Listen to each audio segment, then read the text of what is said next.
Good evening students. तो पिछले video में हमने पढ़ा था कि पॉलिनोमियल्स क्या होते हैं, टाइप्स ऑफ पॉलिनोमियल जो उसके डिग्री के अकॉर्डिंग और अलग अलग टर्म्स के अकॉर्डिंग जो टाइप्स ऑफ पॉलिनोमियल हमने पढ़ा था। साथ ही साथ हमने ये देखा था कि टर्म्स क्या होता है और डिग्री क्या होते हैं। इस वीडियो में हम पढ़ने वाले हैं क्लास 10th चैप्टर 1 पॉलिनोमियल का पहला एक्सरसाइज कि किस प्रकार से हम पॉलिनोमियल्स को डिवाइड करते हैं। बट उसको डिवाइड करने से पहले हम कुछ बेसिक कॉन्सेप्ट के बारे में पढ़ेंगे, जिसमें हम ये पढ़ेंगे कि किस प्रकार से अलग अलग वेरिएबल्स को, कांस्टेंट को एडिशन, सब्ट्रैक्शन, मल्टीप्लिकेशन और डिवीजन किया जाता है, ताकि एक्सरसाइज को सॉल्व करने से पहले तुमको एडिशन, सब्ट्रैक्शन, डिवीजन और मल्टीप्लिकेशन का एक एक कॉन्सेप्ट क्लियर रहे। तो आइए हम देखते हैं कि किस प्रकार से अलग अलग वेरिएबल्स हो चाहे अलग अलग कांस्टेंट हो, उनको एडिशन, सब्ट्रैक्शन, मल्टीप्लिकेशन या डिवीजन कैसे किया जाता है।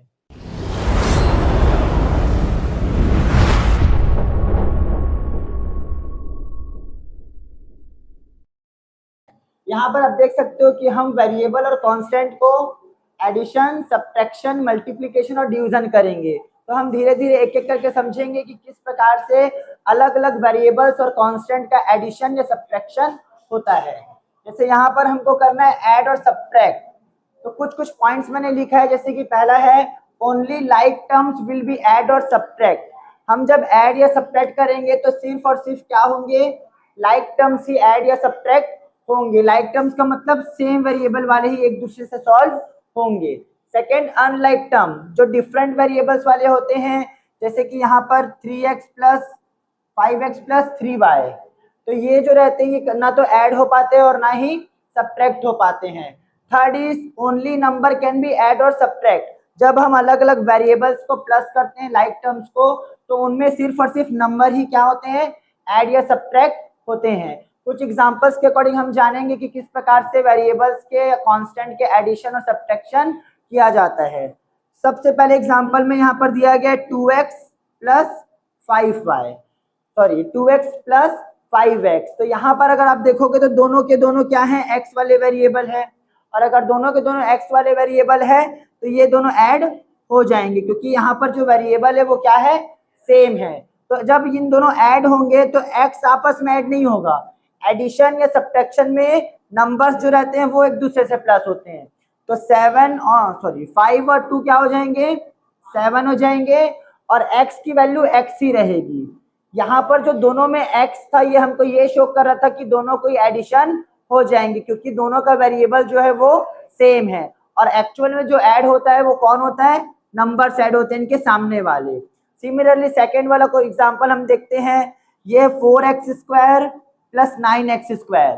दोनों का अगर तुम लोग देखोगे तो वेरिएबल है एक्स स्क्वायर, इसका भी वेरिएबल है एक्स स्क्वायर, मतलब यहाँ पर जो वेरिएबल्स हैं वो क्या है, सेम है। तो 4 और 9 दोनों मिलके क्या हो जाएंगे, 13, और एक्स स्क्वायर का एक्स स्क्वायर ही रहेगा।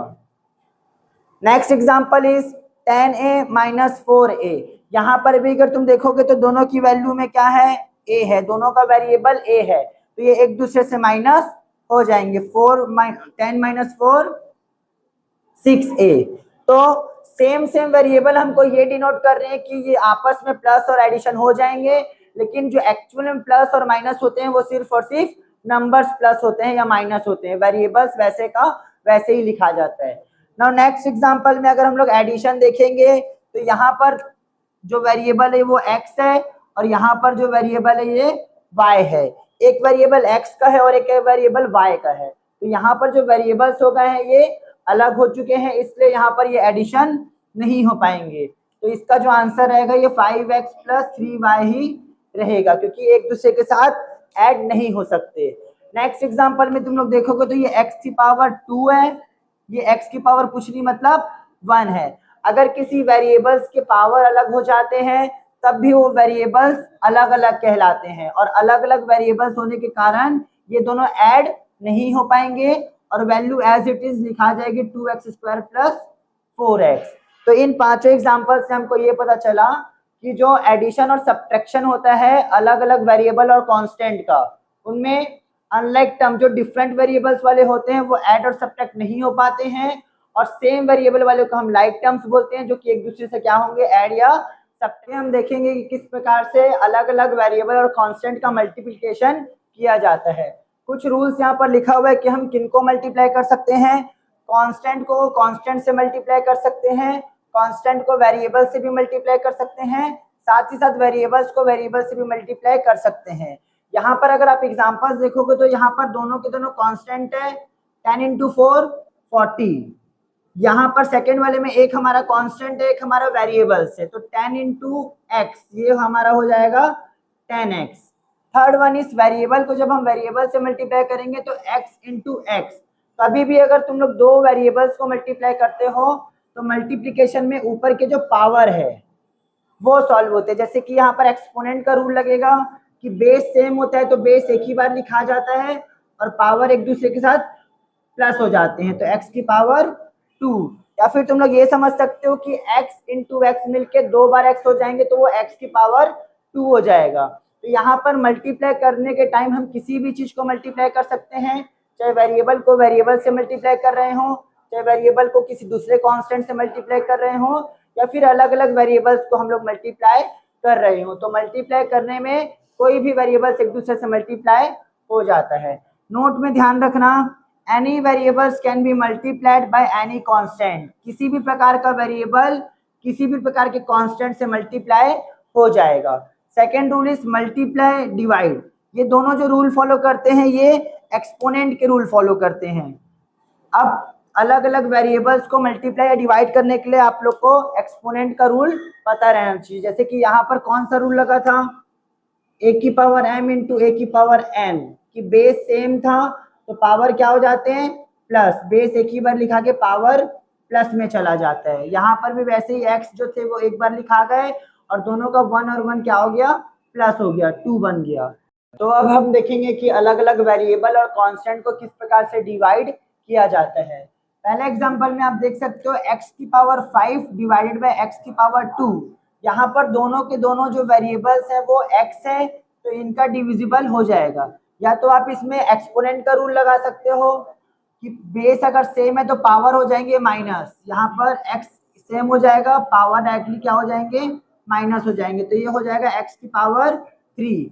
या फिर आप इसको डायरेक्ट भी कैंसिल कर सकते हो, नीचे में 2 बार x कट गया तो ऊपर में भी 2 बार x कटेगा तो ऊपर में बच जाएगा x की पावर 3।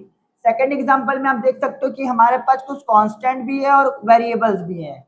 तो डिवाइड जब हम करते हैं एक कांस्टेंट वेरिएबल को साथ में लेके तो जो कांस्टेंट है वो कांस्टेंट से डिवाइड होता है और वेरिएबल वाला वेरिएबल से डिवाइड होता है। यहाँ पर 10 को जब हम 5 से डिवाइड करेंगे तो 5 1 जा 5, 5 2 जा 10। जो कांस्टेंट है वो तो डिवाइड हो गया, 2 बच गया है।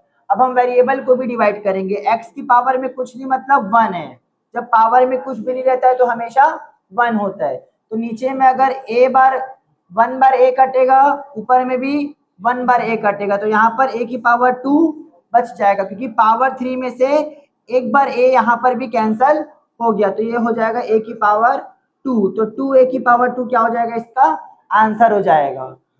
नेक्स्ट वन इज यहाँ पर ऊपर में कांस्टेंट 2 है लेकिन वेरिएबल में हमारे पास कोई भी कांस्टेंट नहीं है, तो जो x की वैल्यू है ये वेरिएबल एक दूसरे से सॉल्व होंगे और सेम वेरिएबल होने के कारण पावर भी सेम होने के कारण दोनों कैंसल हो जाएंगे, तो जो वैल्यू बच जाएगा खाली 2 का बच जाएगा।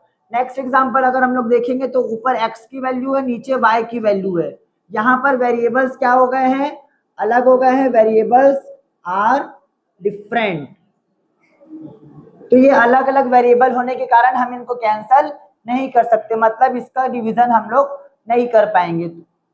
नेक्स्ट अगर एक और एग्जांपल हम देखेंगे, 15x2y अपॉन 5xy। इसमें हम लोग के पास x एक अलग वेरिएबल है, y एक अलग वेरिएबल है, साथ ही साथ कुछ कांस्टेंट भी है। तो कांस्टेंट में तो हम लोग डायरेक्टली कांस्टेंट को कांस्टेंट से डिवाइड कर देंगे, 5 1 जा 5, 5 3 जा 15, तो यहाँ पर कांस्टेंट में 3 बच जाएगा। x वाला वेरिएबल x वाले के साथ डिवाइड होगा, नीचे एक बार x है मतलब पावर 1 है, ऊपर पावर 2 है, तो एक बार x दोनों में कटेगा तो ऊपर एक बार x बच जाएगा, क्योंकि नीचे में पावर 1 था ऊपर में पावर 2 था। 1 पावर कटेगा तो x की पावर एक बार 1 बच जाएगी, मतलब खाली x बचेगा। y और y दोनों के दोनों सेम टू सेम थे पावर वाले, तो ये कट गए, डायरेक्टली हमारे पास क्या बच गया 3x इज अवर आंसर। तो ये कुछ रूल्स थे एडिशन, मल्टीप्लिकेशन, सब्ट्रैक्शन और डिवीजन के, जो कि हमको आगे आने वाले एक्सरसाइज में या किसी भी चैप्टर्स में बहुत इंपॉर्टेंटली काम आने वाले हैं।